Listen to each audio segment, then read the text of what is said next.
bölge gerçekten Adana tarihinin çok önemli bir bölgesi. Burası 1501 yılında tamamlanmış olağanüstü kıymetli bir yer. İstanbul'daki Kapalı Çarşı'nın mini versiyonu. Artık bu bölgeye çok ciddi sayıda turist gelmeye başladı.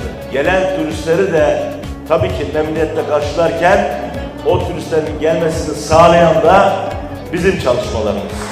Bir turist geldiğinde burayı seve seve hem gezecek hem daha çok ürün satacak bizim esnafımız. Biz de Adana'nın tanıtılmasında ciddi katkı koyduğumuz için bizim yüzümüz gülecek. Burayı da bugün açıyoruz. Harika bir alan oldu. Hayırlı uğurlu olsun sevgili kardeşlerim.